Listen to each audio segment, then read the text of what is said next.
Welcome to Flat Earth Debate Live.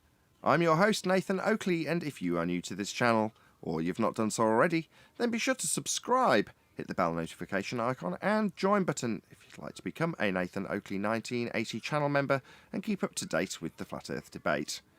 If you would like to support the channel, there is a super chat that runs alongside each of these shows while they are live, and there's also a PayPal, Patreon, crypto and thanks button in the info box below the video.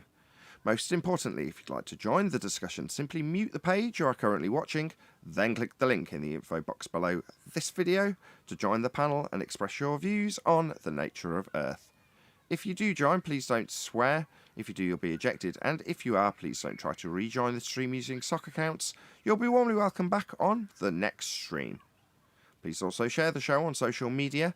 Sharing the show obviously increases the live audience, but this in turn increases the chances of a more diverse panel, so please share the show on Facebook and Twitter. One last time, if you're new to the channel or you've not done so already, then be sure to subscribe, hit the bell notification icon and join button to keep up to date with the Flat Earth Debate. Now we are joined by 10th Man, Irwin, and a whole bunch of people in Discord, so welcome one and all. Good morning, good morning. Hello, good afternoon. Hello. Well, it's good to have you all. Reasonable enthusiasm level. No comparing from my panel either, so let's get straight into housekeeping then, I guess. Any evidence of a physical geometric sphere edge horizon formerly known as the curve of the Earth? No, that's why we were waiting for that first question. That's why we were quiet. But Boats going no. over the horizon. Boats going Somebody over the else horizon? said that in Yeah, the chat. I'm glad you said that.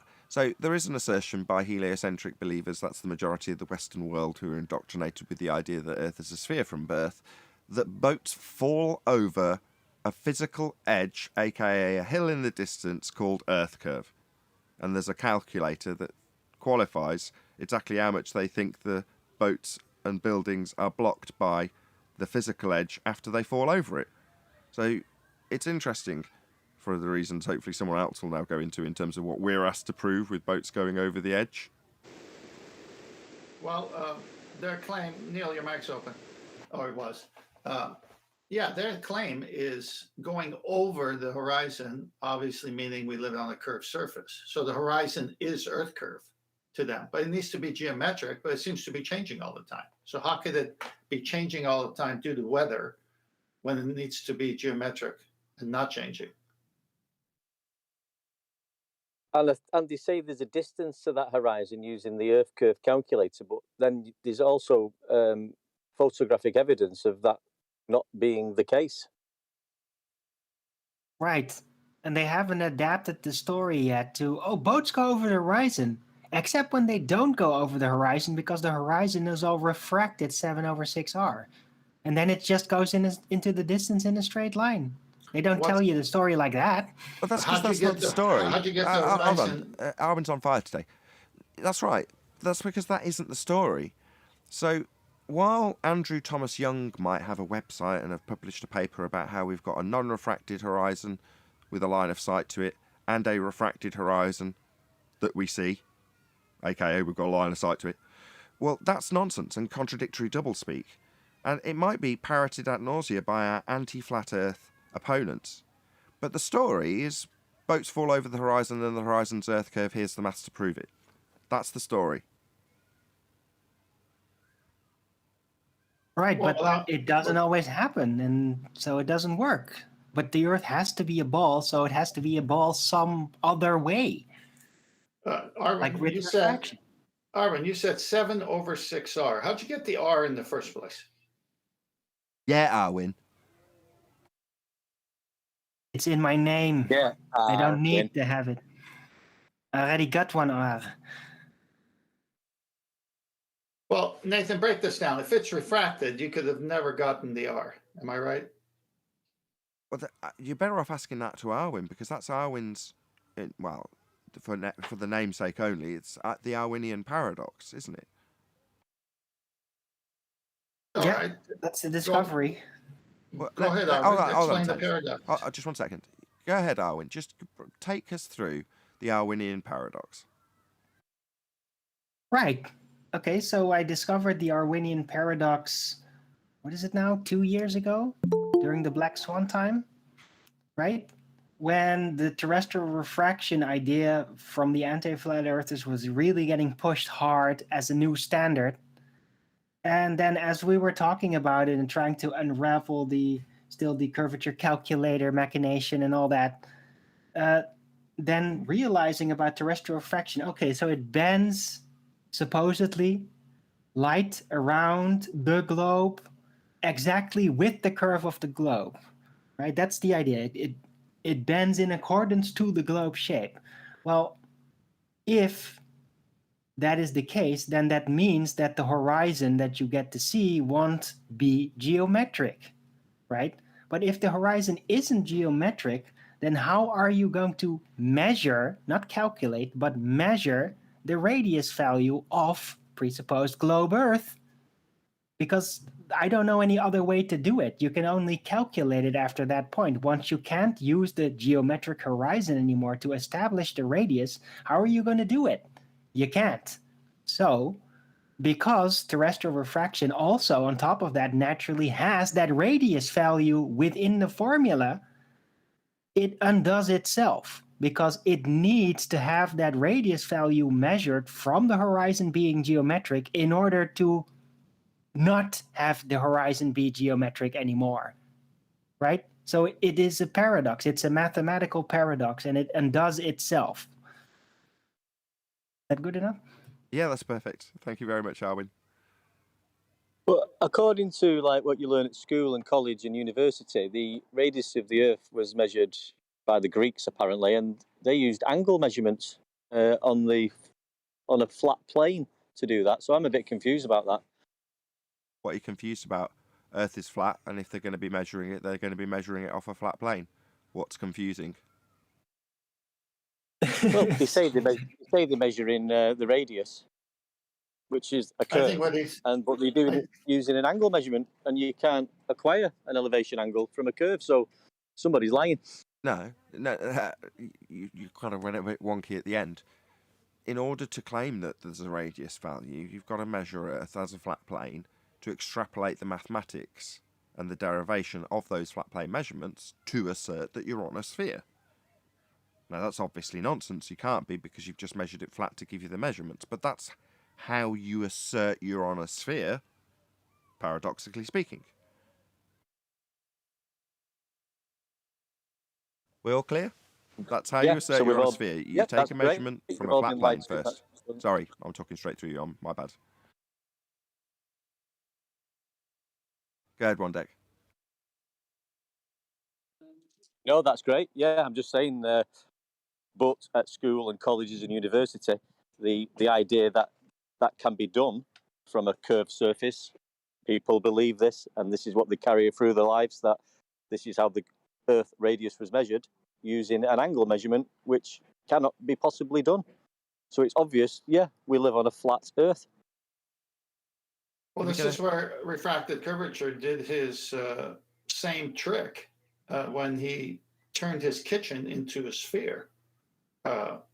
Once they get the angle measurement, you can do anything you want to do with it. And he made his kitchen to a sphere. They made it into a ball. They just don't want to go to the initial step of how they got the angle, because after that, they can make anything happen. And that's what they've done with the globe model. Have we had a hello That from is John that. yet? Hey, John. How you doing? Did we get a hello from you already? Hello. No. Hey, how are you guys doing? I'm doing fine. How are you?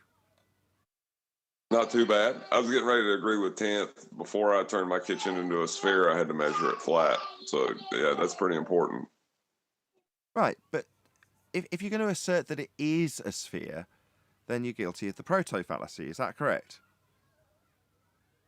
Oh, Yeah, something's come up. if you Hold on measure one it second. flat. Just 1 second. Can you explain the proto fallacy? And then 10th, we've only had one housekeeping question so far. Something's just caught my attention that I'm going to step away from for 25 seconds. Okay, the proto fallacy is when you introduce the fallacy or the incorrect part of your premise early on in your formulation, and it just kind of messes everything else up from there. So they measure Earth flat, they model it flat, and then they assume it's a globe. And that's the point at which they commit the proto fallacy, because they have no reason to believe that at that point. So when you did your kitchen, after you measured it flat, how did you go into the proto fallacy when you were trying to mirror what they did with the Earth to make it into a globe with an R value? So I did the same thing they did. I took the arc angle of the tool that I was using to measure the angles and assumed that was the floor I was standing on. So in my mind, in the audience's mind, the arc angle of the tool, would that resemble like a protractor, the arc of the protractor with the baseline of 180, the straight angle on the bottom? Yeah, that's So one. instead of the vertex being at the origin from a flat baseline, it's now on the arc at some point. Oh yeah, it's projecting your floor up onto your ceiling after you assume your ceiling's curving. Okay, now let's say you did that, copied what they did. Now, from that point, can you prove everything from a false radius by using mathematical rather than actual measurements? Can I prove it mathematically? Yeah, because or calculate or math, you can measure it because obviously you need It just means measure. No, you can't measure my kitchen spherical. You got to measure it flat. Is that what you're asking? No, what I'm saying is once you've done the magic trick there, with all the other things they tell us about once you get there and make it into a sphere, can you mathematically or make it fit their model mathematically? You know how they have all these mathematical things because it's just mathematics. I see what you're trying to drive him to, and I want to just, it's frustrating. He's saying, can you then assert it as a physical measurement in reality, as opposed to make it work in their model? Well, their model's reified into physical existence like we are stood on a sphere. So the way I see that is, to bring it back to the proto fallacy, more importantly than anything, once you've taken your flat Earth angle measurements and done the mathematics to turn it into a radial value, can you then assert that that is in reality, a physical measurement? That mathematics of the measurement that you've taken from a flat plane and turned into a sphere. I'm hoping that you'll then lead back into the proto fallacy so I can wrap this up. Oh, well, yeah. You can calculate it into a sphere, but like I said, you'll have to introduce that logical fallacy in after you measure it and model it flat. Then you can introduce the proto fallacy and turn it into a sphere. But it's still not proof. I wouldn't call it proof. It definitely isn't. It's using the flat Earth that you're fighting against when you claim it's a sphere to measure it as a sphere. You're not. You're measuring a flat Earth and calculating a radial value from those measurements of a flat plane. Well, I was going somewhere with this, if I may. I may not have the right words, but Nathan, you pick up on it quick, so change my words if necessary. Since the almanacs and all celestial navigation have their origin of their angle from the equatorial plane, cutting the Earth in half, a hemisphere. If you look at that equatorial plane, that's a flat disk. That would be John's kitchen floor. Right. Yeah,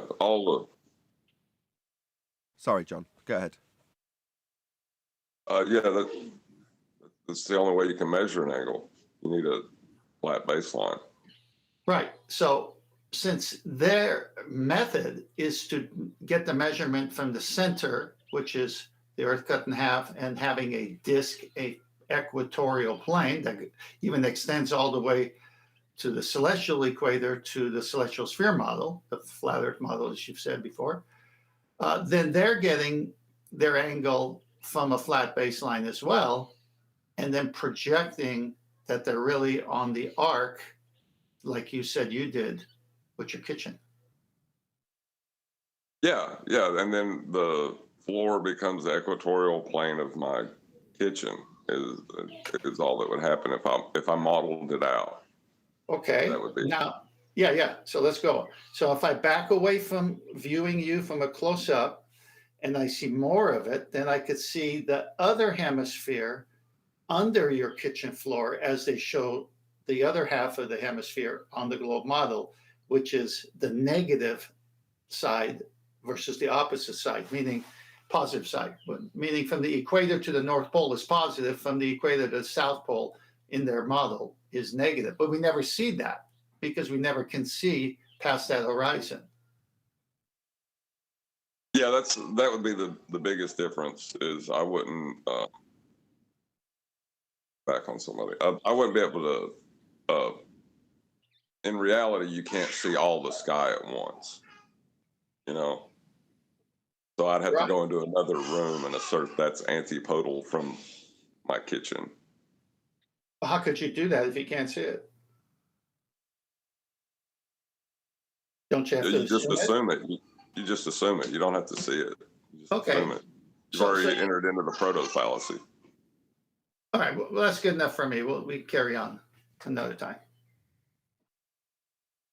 Did you ask the question? I know it's only gone a few seconds, but well, I'll just assume you didn't.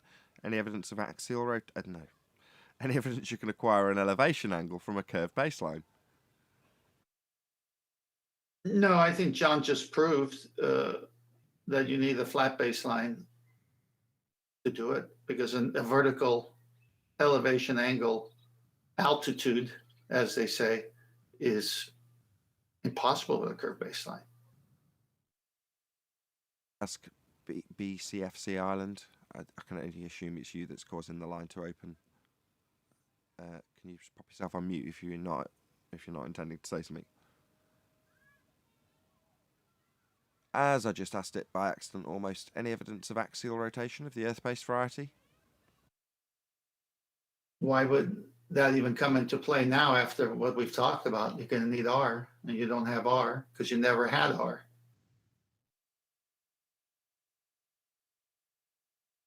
I mean, it really renders all their arguments moot at this point.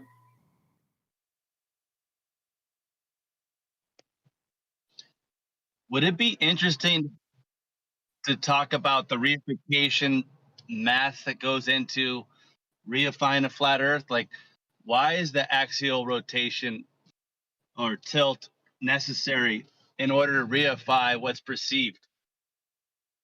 Did you mean globe Earth in your question? You said flat Earth. Oh, I apologize. Yes, I mean what I mean to say is like, all these heliocentric realities are essentially a reification of what's being observed, right? So the tilt is necessary because mathematically it effectively reifies what's perceived as a heliocentric Earth, right? So is it ever worth it just to talk about what's being perceived in the stars and why the tilt is necessary? Sure. It's a mathematical band-aid like most things. So wherever there's a square a circle needs squaring, you'll have some band-aid mathematically on it. The tilt of the Earth. Well, I think is one of them. That's why science, quote unquote, science is ever changing, right? Because it's like the more we discover about the world around us, the more explanation, band-aid is required, right? So it's one day it might be interesting to understand why the maths are the way they are, right? Because this is what we see, and yet this is how it's described mathematically. Just a thought. Well, yeah, they're calling their maths science and their model science, and because their model isn't our reality, but they have to meld it and mold it to try and make it fit our reality, they say science is ever changing. Science only disproves things. Well, no, your model's just proven wrong quite frequently. That's what's actually occurring there now, isn't it? It's not that it's changing. Science is pretty empirical. Not just pretty empirical. I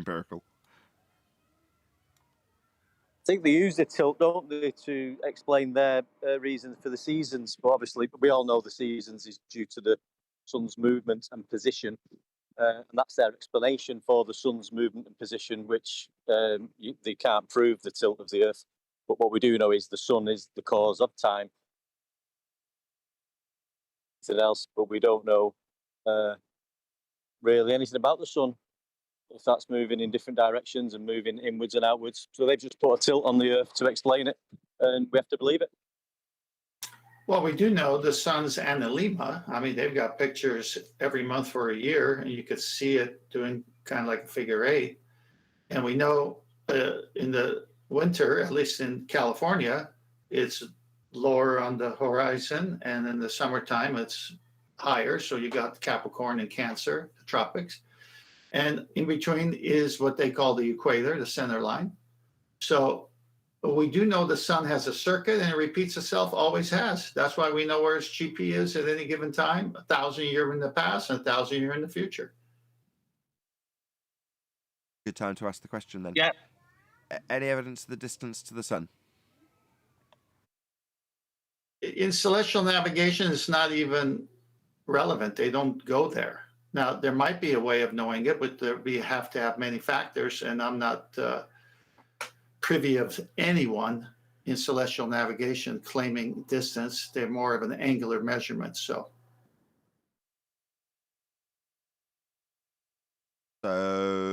any evidence of the distance to the sun? well, again, this could be one of those things where we see corpuscular divergent rays, and it looks like more of a local light rather than this so-called 93 million mile light. And maybe they do know it, they just don't want to tell us. I don't know. Does anybody in either Discord or the G Plus panel think that there is actually an acquirable distance to the sun? I.e. that it could be measured is a thing that's measurable? I think it may be possible. I don't know how to do it. I think with trigonometry you could get very close, but it is apparent and it continues on its circuit. So that would require probably 5 or more ground positions at the exact same time to even try and trig that out. Sure, but Brian's gone through this several times. If you leave one of those positions and just say the sun has moved across. Now, you've also weaseled in the word apparent, but we'll come to that later. But in a physically assumed bias, it moves away from your position and you do the same trig. Wouldn't that lower its position from your vantage point when you do the triangle? It's lower because it's closer to the horizon. Its elevation angle has dropped towards the horizon. Therefore, it's lower in the sky. Well, no. This is how Brian undoes the notion that you can, as a flat earther, acquire a height to the sun. You can't. If you triangulate all 3 different positions, they're all going to give you different heights. If you're at different... I mean, you might have a coincidence where they're all the same, but you know what I'm getting at.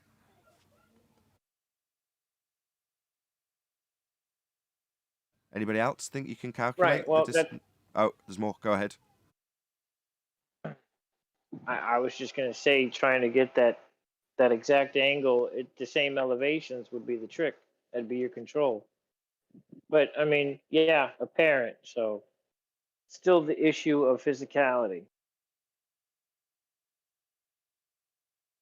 Well, that's what I'm saying. Without a physicality assumption bias, and a physical assumption bias that's derived a radius to calculate the distance with, what is it, Kepler's third law of interplanetary motion, and a superimposed R value that's been taken by measurements off a flat Earth, onto Earth, then onto Venus, then you can ascribe a distance of 93 million miles, right? Well, that's still using the physical assumption bias that I'm kind of asking, does anybody else have that still? That, you know, there's a actual location to that thing we call the sun to be measured at all. Hold on. No, I don't go with the idea that it's not physical either, because I don't know all the factors involved. It could be physical. Is that what you're asking? Like, I'm saying, does anybody think it is, as opposed to I'm open to the possibility. I'm not going to allow anybody to say it isn't physical either by those standards. But I'm saying, does anybody still think it is? Or based on the fact that it would have to be to have a physical measurement to it, right? Well, in my earthly experience, and what I have to use is how everything else is revealed to me. When it's giving off heat as it moves across the sky, and it's a light, and clouds can cover it, the clouds aren't there, you see it. To me, it's an object. I don't know any more than that, but with the rest of reality telling me if I get close to my oven, I start feeling the heat of the oven, and my oven's physical. So can something non-physical give off heat and cast shadows and do what the sun does in our reality? So from my reality point of view, I do think it's an object and it's physical. I just don't know what it's made out of, what it is, nor the distance. Yeah, okay, I'll try again. Does anybody think that it is, though? Anybody think they can acquire a distance to it, which would imply that it is physical? I just said I do. But you also peppered it in with disclaimers that you don't know either way and couldn't know either way, so I don't know where to go with that. No. What I meant to say is because I'm not a student of math and trig, I'm not understanding to where I could say, well, because of this and the trig function, it is this. I'm not schooled in that. So if I knew that, I might be able to take a harder stance. I'm just saying, to me, it's a real thing, and it gives off the same things that real things do in my reality. So in my reality, it's a real thing. Okay, well, even with the best understanding of maths, do you not appreciate from what we discuss here, or what I literally discussed 3 minutes ago, maybe a bit longer, that you can't acquire a physical distance or height for it? Again, supposedly with the trig function, knowing two sides, you can know the other. But to me, when they say 93 million miles and we say you can't, but then we use trig functions to get the height of, say, a lighthouse where we know it's physical and we know the height of it in advance. This is where my brain, I don't know enough to argue the point, I guess is what I'm saying. Sure, but if you were to measure something with the elevation angle measurement to the light on a lighthouse, I absolutely guarantee you that if you did all the maths for the trig at the varying different heights above the horizon, the height that you would come out with would always match up with the height above the water for that light. But if you tried to do the same thing with the lights in the sky, you wouldn't have the same success in ascertaining the height above the water for each of those stars. Number one, they'd all be the same from zenith across your field of view. None of them are going to have any difference in terms of their height, right? So you're just looking at the height, and then, as I say, various different people put in 3 different locations would give you 3 different heights based on the trig and the angle. That's never going to functionally give you the distance or height.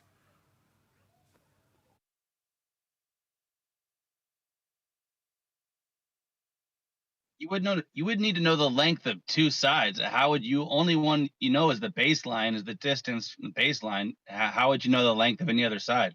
Right. So the distance. So you'd have to know the distance initially, right? You'd have to know the length of the hypotenuse. Well, that's the distance to it, and you don't. You've only got one side. Correct. The other alternative is to know the actual size in diameter.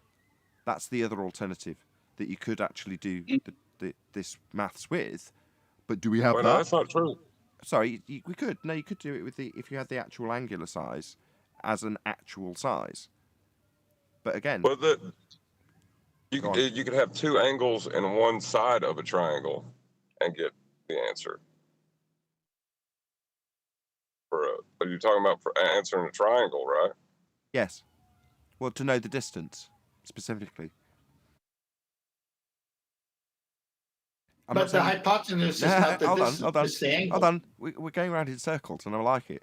So back to, you can do that maths, and you could calculate it, but it doesn't work out when 20 minutes later with something like the moon, its distance from the horizon has lowered, hasn't it? Its elevation angle's decreased. When you do that maths, suddenly you get a different height.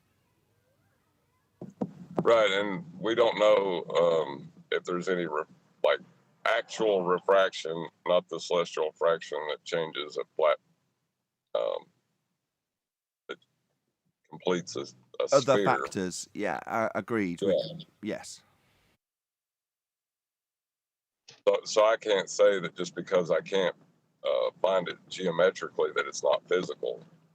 I don't know all the, I don't know what medium it's in. You know? Sure, and I've agreed with you. I'm not disagreeing when you say I can't discount it being physical. There could be something between us and it, again, that we are unaware of, that is causing that distortion in the physical item that is the sun. But if we don't know what we don't know, so therefore I can't rule it out as being physical. But I'm not really fishing for those sorts of disclaimers, because I can live with those, and I can live with my own all day long. Fine, no worries. I'm at one with that. But I want to know if anybody's out there, like Tenth had made a bash at, to say, no, I reckon there is a means of actually ascertaining if it is or it isn't. And, you know, the distance is a good sort of starting point to start focusing on where you'd begin. You know, finding out where it is and therefore having a distance to it is a bloody good start. And I don't think we can even get that far. Well, no, we can't. I've heard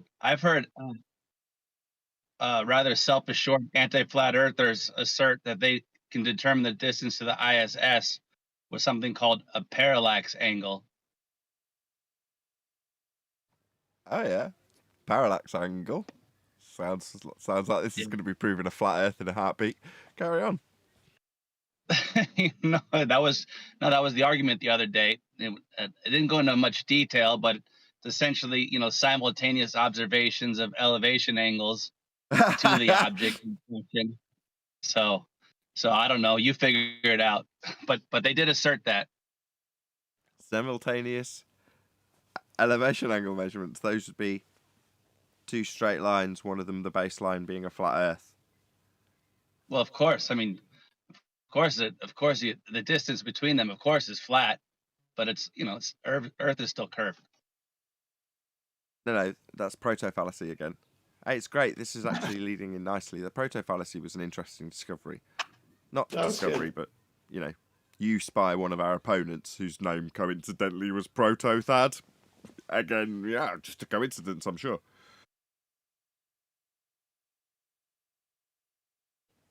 Well, Good morning, guys. Hey, good morning. Hey, Chocolate. Yeah, just the phraseology, elevation angles. You're killing your globe model the minute you say that.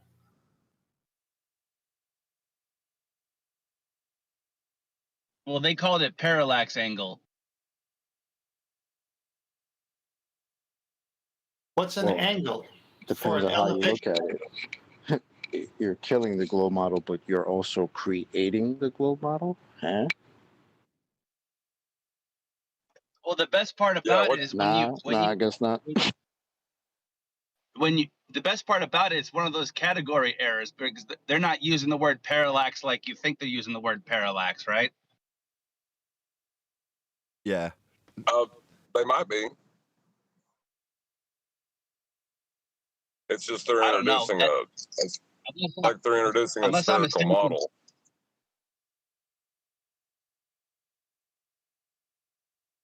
Go on, John.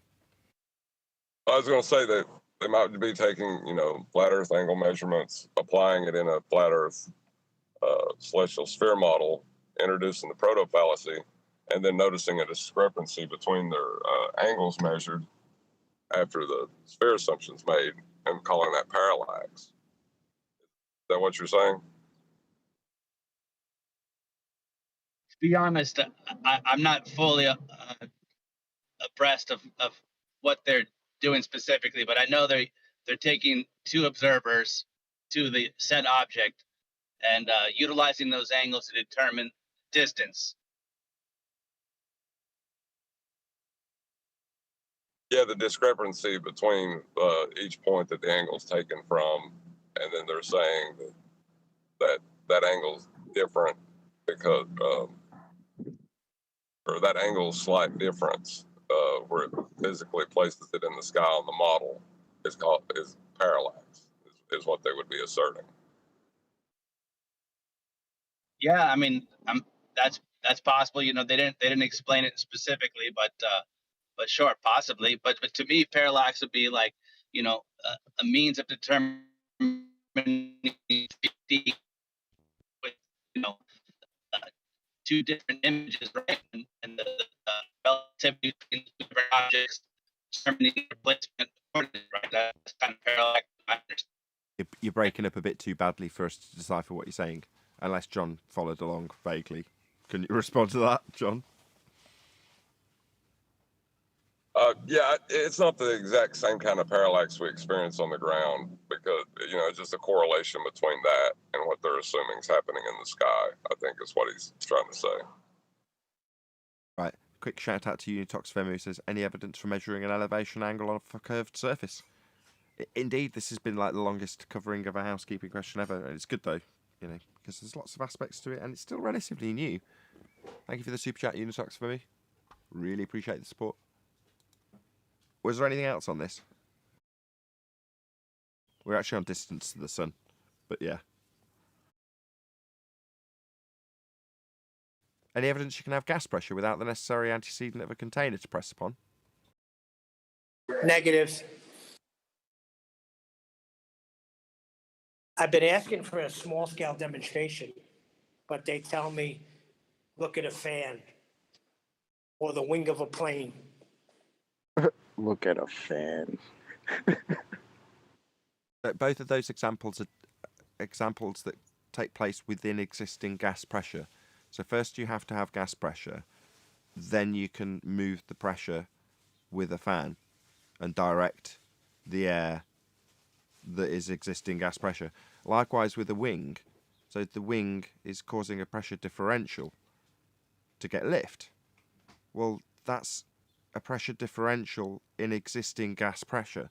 So where'd you get the gas pressure from in the first place to have a differential or a redirection? They don't answer it. They don't answer it when I ask them that. I said, I'm not talking about existing gas pressure. I want to know where this existing gas pressure is in the first place. How do you get it? The answer is containment. Well, isn't this their gradient that which they got to have a container to even have a gradient? Yeah.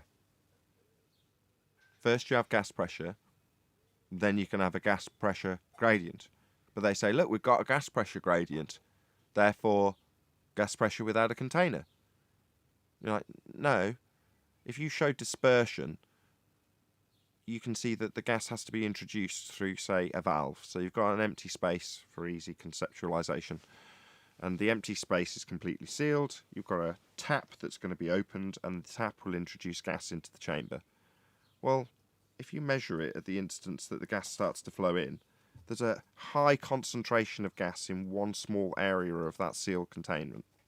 However, entropy, that's a law of nature, dictates that the gas will disperse into all available opportunities for it to be over time. That's what it is. It's the dispersion of the gas over time. That's entropy, right? Change with time. So the gas will fill the space. But in order to show that at some instance you've got a high concentration at one point, let's say the tap's right at the bottom of the chamber, releasing the gas into it, you say, look, at this instance there's a high pressure gas in an empty area. And you're like, yeah, but within a few microseconds, the gas has dispersed through all of the availability of volume that it has to disperse into. And likewise, if Earth, with its high pressure gas, was next to a sky vacuum, claimed to be our sky, called outer space, then within an instant, the gas would fill the space. It would disperse into the area that's available for it. So, what's the conclusion? Well, the conclusion is we must have containment, it's a necessary antecedent, to have gas pressure.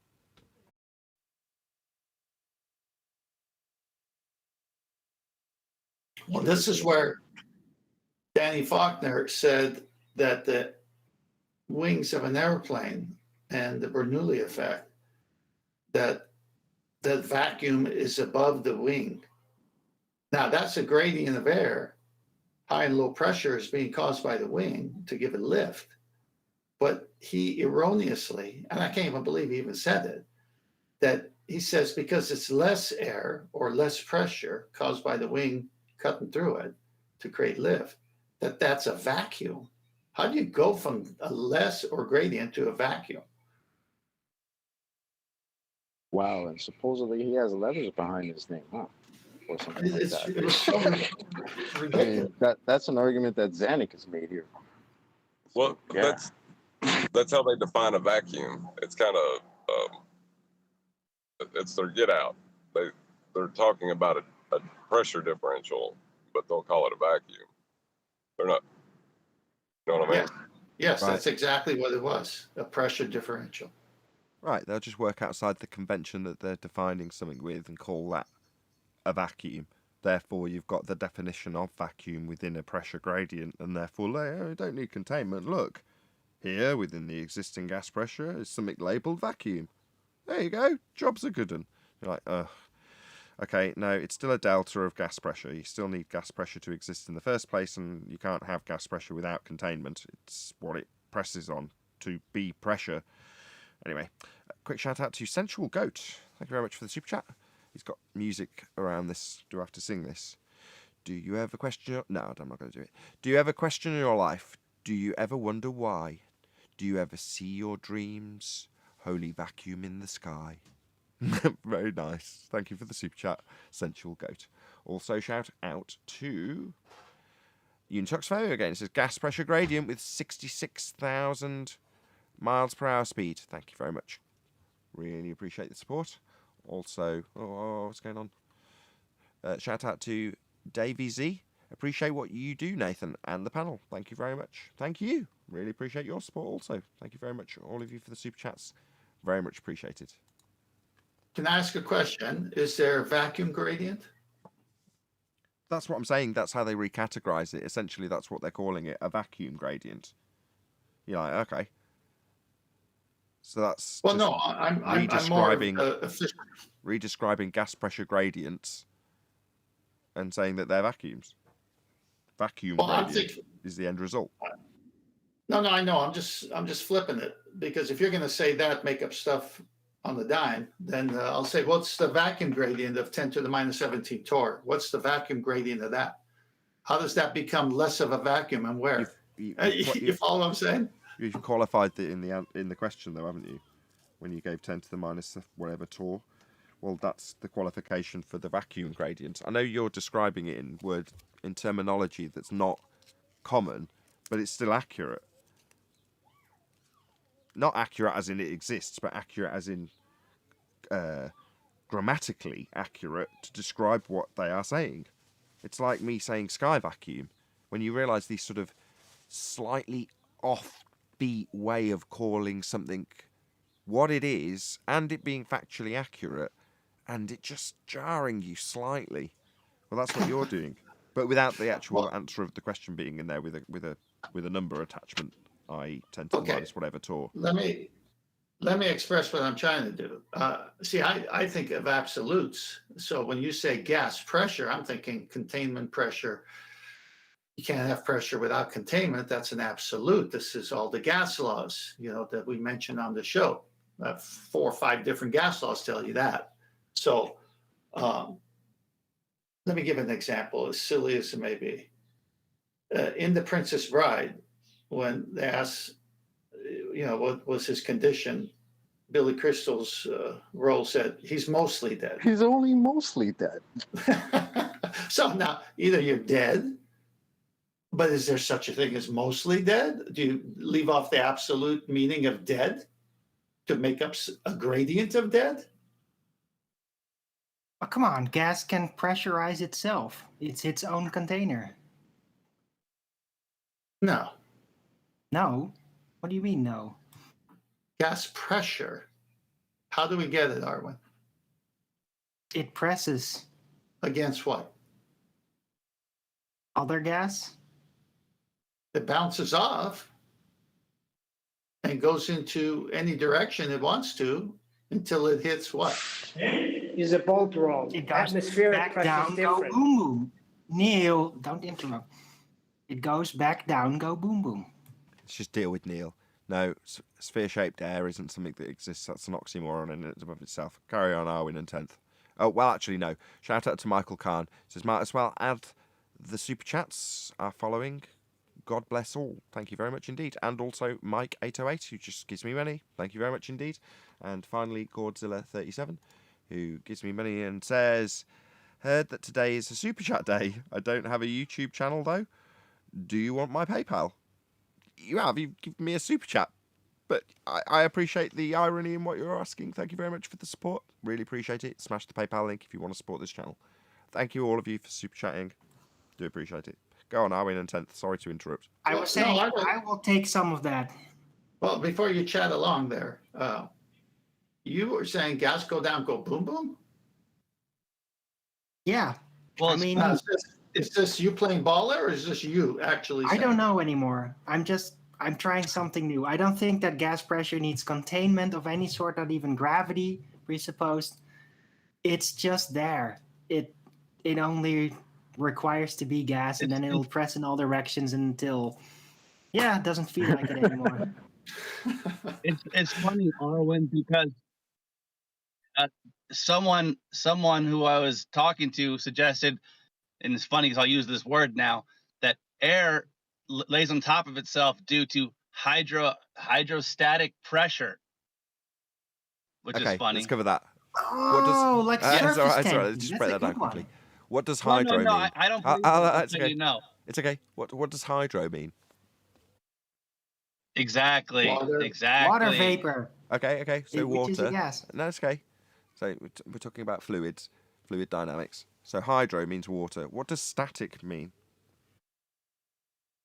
Not moving. Stays. So this Stays is in the place. this is the behavior of gas when it's water not moving behavior. No. Water vapor is also a gas. And hey, clouds just hang there, don't they? So they are static. They're not moving anymore. Okay. So Arwen is an anti-flat earther whisperer, I think. Something like that. I don't know what I'm doing. I'm just I don't doing know what something. you're doing either. But that's all good. He's divining the thoughts of anti-flat earthers. He might be like an anti-flat earther medium. I'm going to do another couple of shout outs. I'm sorry to talk over you. I just thought the video regarding that Dalt, George, and that Brian Mullin situation, after seeing how you gentlemen handled that, I have little choice but to sub now. Looking forward to future live shows. I really appreciate the support. Thank you very much indeed. Solo2469. Thank you very much indeed. Also Kevlar, who says, although there is 14.7 psi of gas pressure around us, I felt none sending this you. Jeff is back, baby. Thank you very much for the super chat, Kevlar. Really appreciate it. Super chats Right, alive pressure is today. all relative, Yeah. right? Making the big bucks. So when you say pressure is all relative, can you cite the source, please? Yes, if you're in a high pressure, No, cite the source. it feels. I am the No. source. No, I am uh-oh. the citation. I am the source. If you're in a pressure tank and you stay in there and it doesn't increase in pressure, you'll feel kind of normal until you get out of it, and then suddenly, I feel so depressurized. Oh, this is not pressured enough because Did it's you all say- relative. Did you say pressure tank you were in? So you do need a container to have pressure? Don't No, get hung up but on you do details. need a pressure tank to get into a higher pressure environment. What's a tank, Arwen? Something in which gas is potentially pressured and gathered? So a container. Not necessarily. Oh, what do you got? 40-foot pipe with an open end? That might work. I don't know. I've never tried. How long? How long will that work? Well, long enough for you to be pressurized and use it, right? You never need a gas pressure chamber to sit in forever. So Have you done it? I think Well, I that went into pipe's a a pressure container. chamber once. He's not asking you, John. That's what I'm saying. Pipe is a container. Yeah, but that's not the question. The question is whether pressure is relative, and I say it is because you get used to it, and then it Relative doesn't to feel what? that Relative to what? How'd you get in the first place to get used to it? You said a tank, so containment. You can't get used to it if it wasn't contained without pressure. You need pressure to get used to it, and then you need a tank to get pressure. Well, to get higher pressure Higher pressure? or lower, Oh, okay. a different pressure, right? So pressure differential requires containment, but that doesn't mean that all pressure requires containment. Too funny. But hey, R1 is right though. You do acclimate to pressure differentials, so you can get. I mean, within a certain, a reasonable amount that won't kill you, but you can acclimate to pressure differentials. Right. Yeah, And if you build it up slow, you can take normally intolerable amounts of pressure, but only Yeah, if you I've build got- it up slow and build it down slow too. That's a very important part. Yeah, all campers do this when they go to high elevation. They spend one day acclimating to where they are before they start hiking up the mountain. Yes, we're well Right. aware of it. Where did the pressure come from? Does that require a container? Do you have when to they do talk that? over me when you know Yes, you're about to yes, it lose? does. Where did the pressure come from in the first Well, place? not from a pressure tank. In that Container. instance, does There it? you go. Thanks for the example. The pressure Okay. is the force exerted on the walls of the container. That's what the pressure is.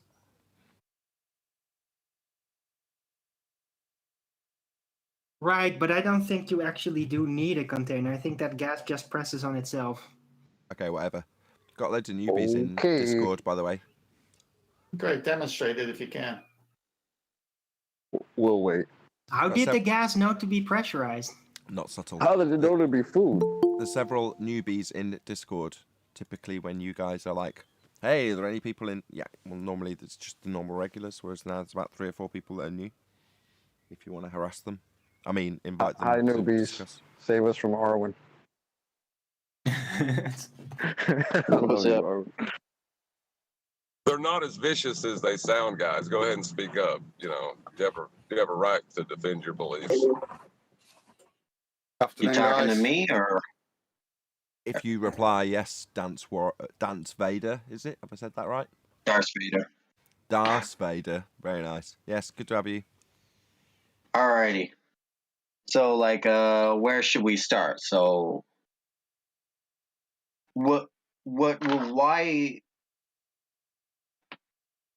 I guess we're discussing whether the shape of the Earth is round or not, right? Because a lot of your questions, I find, they're just trying to nitpick the model, like what is gravity, right? That be correct? Model. When you say round, do you mean sphere or circular disc? What do you mean by round? Well, typically what Yeah, we do. I mean sphere-like. Okay. Okay. What we typically do is we're gonna listen to what you claim, and then see if it's true or not. So, are you under the apprehension that Earth is a sphere? Yeah, I believe it's a sphere. Technically, it's a little bit squished, but not enough that you can really observe Fine. with the human eye. So, what evidence do you have for that? What evidence? For evidence, I would cite the example of the way the sun and planets move. Say again, the way the sun and planets move. Yeah. Well, tell us all about So, it. for example, if you look at the way the sun sets, you can see it stays the relative same size as it moves around in orbit. That tells us that Hold on, at stop a very second. surface Stop a level, second. Stop. Just one sec. Okay, the sun's relative size. I got that bit. But then you used a word called orbit. That's an assumption of the sun falling around a sphere Earth. So that's a begging the question fallacy. Do you understand? And what... it's wrong within their Irwin, shut up. Do you understand that that's a begging the question fallacy? I know I've only just said it to you. If you don't, that's fine. No, I'm just describing from relative Earth's perspective. Right. The sun appears Sorry, to move from I our just try perspective. once more, my friend. It could be because the Earth Dude, is spinning that dance, causes that effect. das. Yeah, been doing this quite a long time. I'll try once more. The word you used was orbit. Now, orbit begs the question. of a sphere Earth with things falling around it and a sun with things falling around it. That's a begging the question fallacy. So it's assuming the thing you're trying to prove, i.e. a sphere Earth. Now you also said, I haven't finished talking. How am I begging the question here? Das. Do you notice I hadn't paused for breath? I hadn't finished speaking. What I'm doing is I'm correcting your error in logic. You're wrong in your use of logic, and I'm correcting it. I have not made any You're just errors talking in straight logic. through me, though. The problem is you don't want to hear that your logic is flawed. What I'm going to do, Das, or Darth, or whatever you're called, is correct your flaw in logic. In this case, a begging the question fallacy. That's not good logic, it's a fallacy. You've used it, I'm explaining it to you. I'm not asking for you to respond or disagree. I'm telling you how you are wrong. Just shut up and listen. That's all you got to do. What you've done is you've used an assumption of the thing you're trying to prove, aka a begging the question fallacy. The way you did it was by, you seem to be off your mic. Just mute and listen to how wrong you are with your fallacy of begging the question, assuming your outcome. Just mute. Mute. Hello? Have you never used Discord before? Yeah, I'm here. Yeah, mute. Yeah. Mute, you dumb fuck. Here. I'm not talking. You're causing feedback because your mic's open. Do I have to dumb this down? Obviously, we're already into dealing with retards that don't understand when I say mute 4 times. That just means press the mute button. While I tell you how stupid and fallacious your statement was when you begged the question. Don't have to be rude. So you can't mute. Sir. You can't mute. Sir, you don't have to be rude to me. You don't have to rumpus Nathan. Shut up. Now I've had to mute him for the audience's benefit when people claim I've got to mute people. That's 4 times I asked him to mute because he was causing feedback. Then he said, oh, right, okay. And then the moment I started explaining his fallacious reasoning, he started talking through me. Unreasonable. So I'm going to try that again. You just have to self-mute while I correct your begging the question of orbit. That's fallacious reasoning, where you assume the thing you're trying to prove, a sphere Earth with things falling around it, is being assumed in the statement you make when you attempt to describe that as a reason for a lack of angular size change in the sun. No, orbit begs the question. And why is it that that took about 4 minutes? The constant interruption.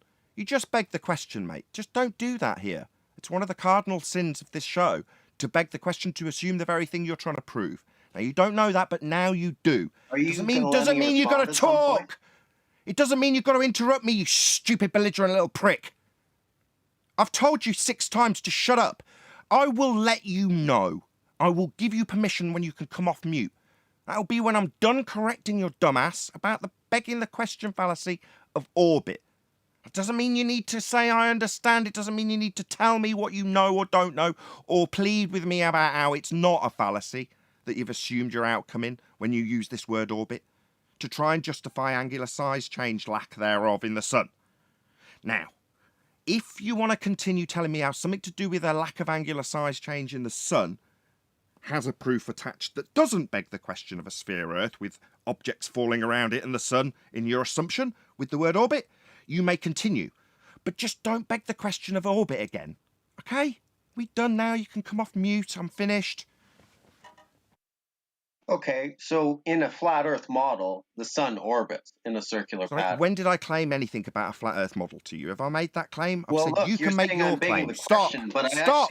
Hey, I let you talk. I run this show, dip brain. Hello? Don't tell me what you're going to do. I haven't made any claim to you about what a flat Earth does. I've invited you to make your sphere Earth claims here. You made a claim about orbit, it begged the question. Don't now tell me what I claim about a flat Earth, so you can strawman the crap out of what I haven't claimed. You are invited to make your claims. I used a term. Can you not talk through me? Yeah? This is my show. I will invite you as a guest to offer your proof, not strawman me about what I haven't claimed about a flat Earth. That's not going to be happening here, Das. So stop talking through me. I'm hoping to have a civil conversation with you. Sorry, why is it that these assholes that talk straight through the middle of you start moving on to how they're not being talked to civilly? What you're doing is constantly interrupting the host as he points out that he's not going to be strawmanned with what you say I claim a flat Earth does. Strawman you. Sorry, you've just started launching into what a flat Earth does. I haven't made any claims. But you're so belligerent, you will not, for at least 4 minutes, tolerate me explaining how you are strawmanning me with something you have now said I say a flat earth does. I haven't made any claims. I've invited you to make them. You've done very poorly so far. So don't strawman me with what a flat earth does. So okay, why are you still already talking? made your claims. You just Why are you still talking? Is this the level of fundy chanting I have to deal with from people who can't face that they've used fallacy? Notice he's not accepted his fallacy. He's just moved on to challenging me with a straw man about what flat earth does, constantly talking through me as he does so. Notice he's not acknowledged anything I've pointed out to him. Give me time There he is to again. talk. You want us to talk over me. How about we just do fair? How about I talk for 30 seconds? How about you suck on my dick? How about you do that? I want equal time. How about you suck my dick? I'll do whatever I damn well choose. You are invited to offer up claims that prove we're on a sphere Earth. You've offered up a begging the question fallacy so far. I'm not going to be bowing to your demands about what a flat Earth does and what I'm going to explain. Now, I've tried to tell you that, but you just won't tolerate it, and now you're appealing to the format of the show and what I should be offering you in civil discussion. Well, look. Well, hold on a second. What is the... I won't be holding anything. You can hold my dick, sunshine. That's what you can hold. You can offer up your claim of a sphere Earth and try and prove it. You just let me make one line. Look, you stuttering little twat. Offer up a globe proof and I'll rip it to shreds. Don't tell me what a flat Earth does. I haven't offered you any claims. Well, you're saying I'm begging... I'm saying you can offer up a globe claim and I'll rip it to shreds. Go. All models assume the sun orbits, whether it's a flat or... So do they? According to you, all models assume orbital sun. Do they? No, they don't. Well, yeah, and a flat Earth model... No, don't tell me what a flat Earth model does, unless you're claiming it. Are you now claiming flat Earth and what the flat Earth you model and you adhere to with your model does? Are you now a flat Earther claiming what a flat Earth model does? No, I'm holding... So it's a straw man! You stupid little retard! I've told you 6 times! Stop doing it! You know... Don't just sigh! If I've finally got through to him. Yeah, it is just a straw man you're attempting to burn, you unbelievably irritating little prick. I've offered you 6 times for you, the fundamentalist religious zealot with a sphere belief, to offer up your claim proofsy of a globe. All you've done so far is offer up the fallacy of begging the question with orbit, and then chanted through every damn word that I've said when I've objected to you burning a straw man about what you say flat Earth does. That won't be tolerated. You done with your globe proofs then? Well, you're just being an incredibly rude prick. I can go talk... Yeah, go fuck yourself. I'm not being rude. I'm saying you're not going to strawman me with what you say a flat Earth does. No, you're strong. Yes, that's what I'm doing. I'm saying you're not going to strawman me with what you say a flat Earth does after I annihilate your assumption of orbits. Yeah, you're just going to sigh. That's what you're going to do when you don't get the opportunity to strawman me and refuse to accept that it is a strawman, tell me it isn't a strawman, and then move on to tell me what I say a flat Earth does? No, that won't happen. Well, so, Brucey's for globe? Next, please. Next. No, honestly, you're just a rude prick. Yeah, that's not a proof for a globe. It's also not anything further to you begging the question fallacy of orbits, when you assume things are falling around an Earth that's sphere-shaped, and a sun that's got things falling around it in a begging the question orbital manner. Yeah, that's you begging the question. That's your claim proofsy so far. You attempted but didn't manage to link it back to suns not changing in angular size. Well, that doesn't prove anything. Telling me I'm rude after I tell you you're not going to strawman me isn't going to fly either. I'm not rude when I say no, you're not going to tell me what I say a flat Earth is. That's totally unreasonable. Shout out to Solo2469 for the super chat. Really appreciate it. Just gives me money. So really appreciate the support. Also shout out to Solo, same again, Solo2469. He says, it has just occurred to me that I desperately need a class in assertive communication. Right, maybe you do. Maybe you don't. Thank you very much, both of you, for the super chat. Really appreciate the support. I've kept the live show going so this guy can offer up a globe proof seat to salvage some sort of dignity rather than strawmanning me for the 7th time, telling me I'm being unreasonable when I tell him he can't do that. I think you're wrong about orbits. Nathan, you're wrong about orbits because he's applying it in the celestial sphere model and he doesn't even realize it. Also, it's said, just hold not on. true. He said it was a globe It's not proof. true. Hold on. He started it off by asserting it as though it was his proof of being on a sphere. So while he may not realise that that's actually a derivation of a flat Earth, I know that when he says orbits, he's assuming rocks falling around other rocks.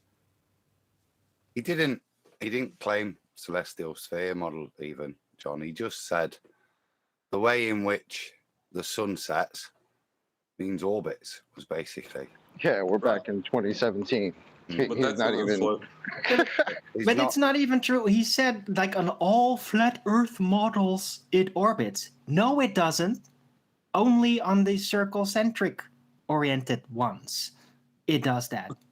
Not all. It's just not true. Everything he said. No, not if it goes loopy, eh, Arwin? Loopy. Oh, I'm sorry. So you're saying it's not a model? So it's not a model then. It's Okay, not a chill out. model. Arwin, put your knickers on. Was that keep your knickers friendly on. conversation we had yesterday, me, you, and Chocolate? It wasn't. What's up, man?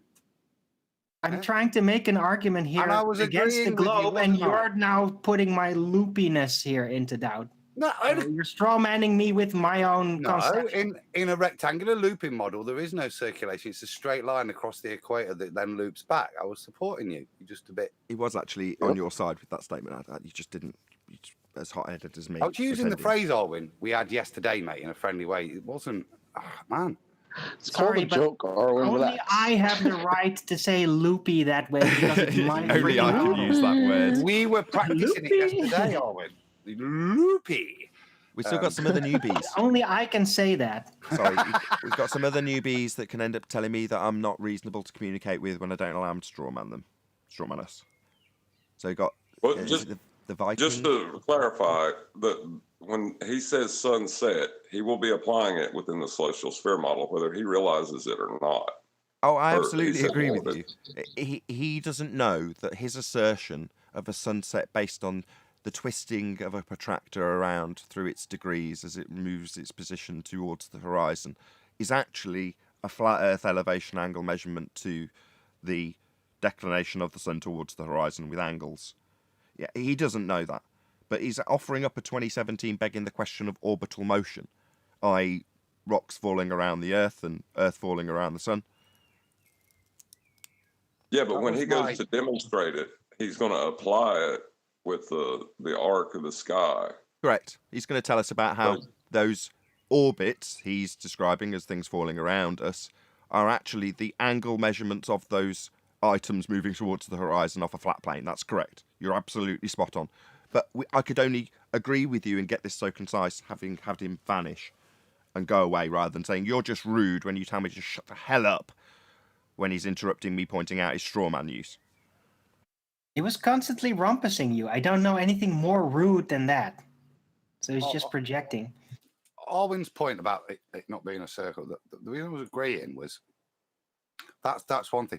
The flat Earth model, whatever, yeah, we're talking circles. We're talking a two-dimensional movement, yeah? It's maintaining the same height, which we can use the celestial sphere model for. I don't think for 1 second that was even in his thoughts. What was the model that was in his head was orbital mechanics. And that's what was pre-assumed. And because that looked quite all right with the way the sun moved in the sky, that was the proof say. But anytime orbital mechanics or any assertion, they're going to point to the sky, right? And they'll immediately invoke the celestial sphere model to demonstrate their measurements. No, the reason I'm disagreeing is we would, because we understand that we'd use that, yeah.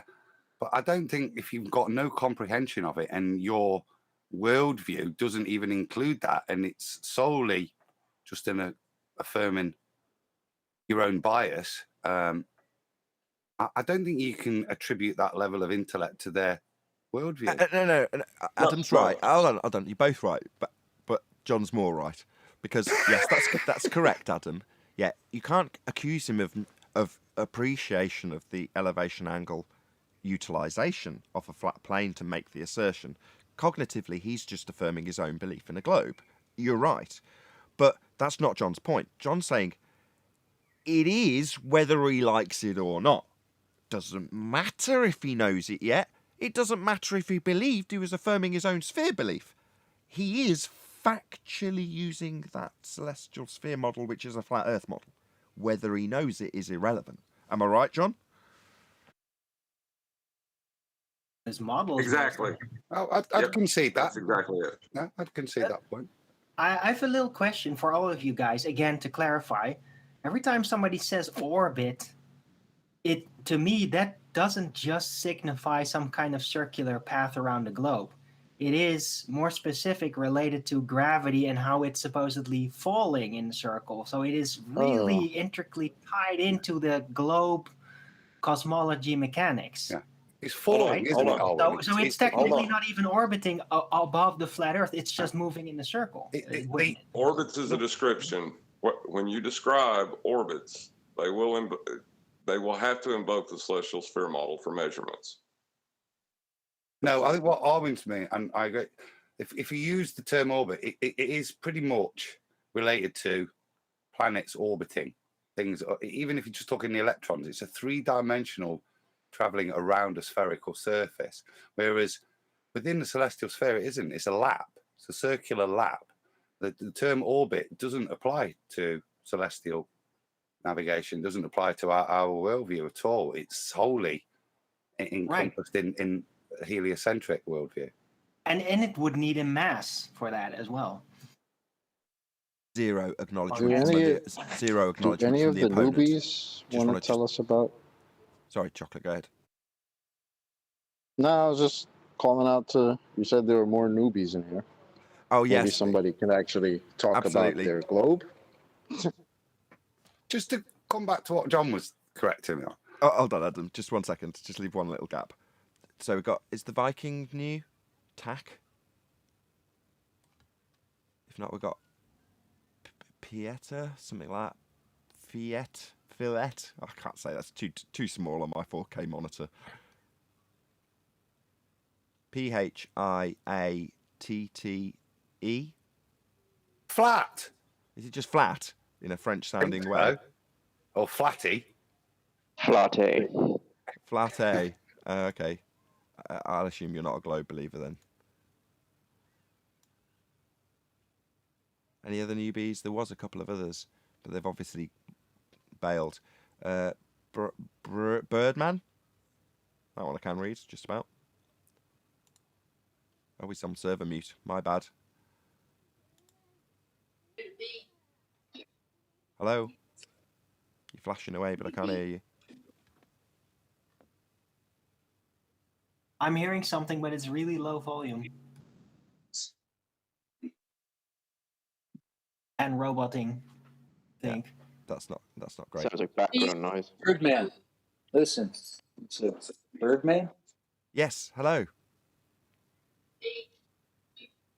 Hello. Good to have you. Hello. If you are a globe believer, this is going to be painful. Can you hear me? We can now, yes. Good to have you. You hear me? Yes. I think he can't hear us. Maybe you have to rejoin. Yes, I can hear you. Good to have you. Did you have Hello. a view on the nature of Earth? Water's obviously flat, so the Earth is flat. Can you hear me? I have no objection with that. All right. Fair enough. Works for me. You have to rejoin. Yeah. Yes, I can hear you. The other one was the Viking, and he hasn't responded. So, go on, Adam. You can round out with this point to John. It was. I do. I get the point. My only thing, we spent last week on that saying, I'm done correcting ballers on Coriolis. I'm done taking their nonsense and re-explaining it, their model correctly, or explaining a correct explanation of it. And I think that's a little bit like going into that, because if you've got no comprehension of the celestial sphere model, it's It's not even useful for him to disprove it. So I wouldn't bother to explain it. I would just. Well, I agree. I wasn't doing it for his It's just benefit. that John's always working at like Super Saiyan 4 level. Yeah. He doesn't know how to bring it back down to like regular normie level. Don't knock that out of him. Sorry, that's one of my most what it is. favourite things. Don't knock that out of him, because that's excellent. It makes me smile every time it happens. Yeah, Oh, I love it. I love me it. too. Super fast shortcut every time. Yeah. It cuts through the hyperbole and your seemingly valuable high-level understanding of some of these complex arguments. Like, that wasn't a very particularly complicated argument to give us an example, but it's just happened. Oh, well, you've just begged the question. You're just assuming orbital motion, right? Well, for John to turn around and go, yeah, but he's going to need a flat plane to orbit and assume and reify the notion of things falling around a sphere. Yeah, he's going to be taking flat plane measurements in order to turn that into a sphere-Earth assumption with these orbits that are basically a paradox in and of themselves, because they couldn't be falling around a sphere surface if you're making the assertion by measuring it flat. I love it. Every time he does it, it sort of, it doesn't undermine me either, which I like. When he does it, it doesn't even take the wind out of my sails. It's just, I can't find the words to describe what it does. It renders what that I've just done redundant. Not useful, sometimes incredibly useful, but redundant. It's intellectually very good. Every time you go, oh, brilliant, because it is the quickest route there to the destruction. Right, it's just but straight it to the does point. require really, really high level understanding of it all to get there quick, to see the quickest route. And whilst that's a compliment to John, the point I was making is it can be.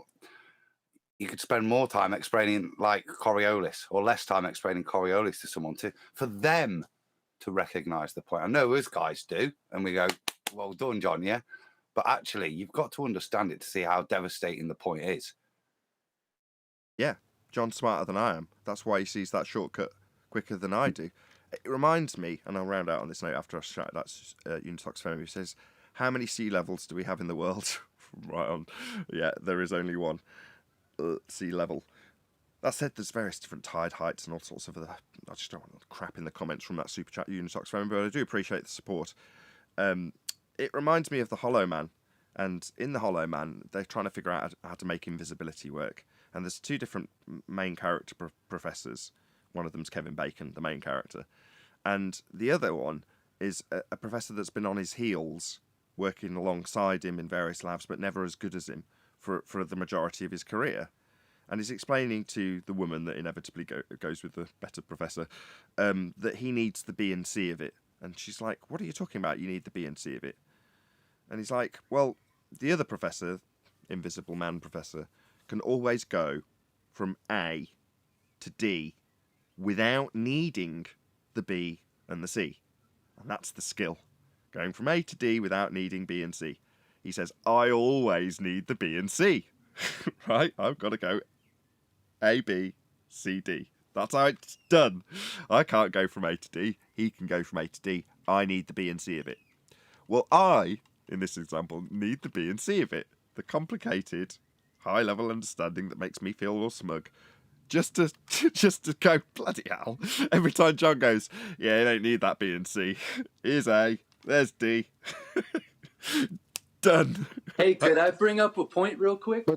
But the B and C is where sometimes where the fun happens. That's why we kind of like dipping our toes into it, right? That's like the meat of it. Just going straight. That's like, having a fight. You just put your hand through somebody's chest, and that's that.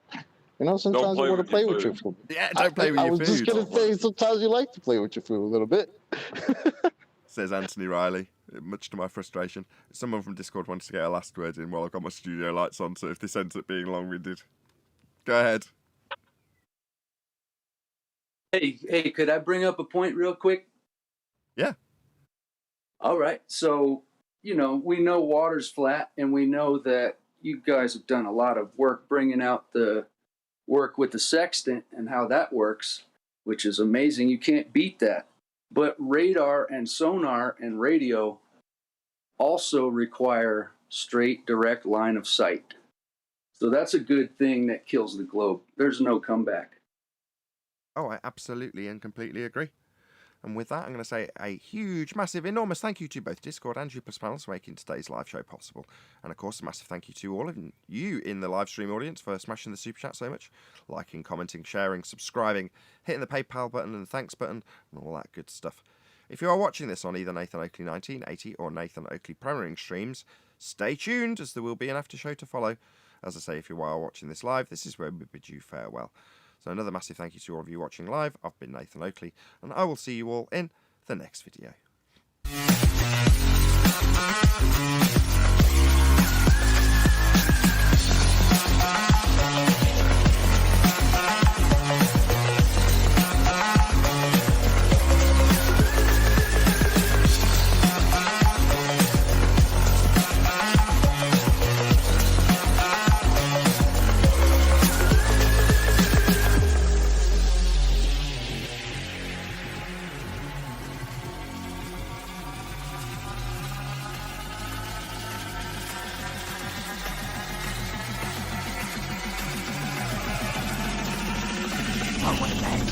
What a lovely day!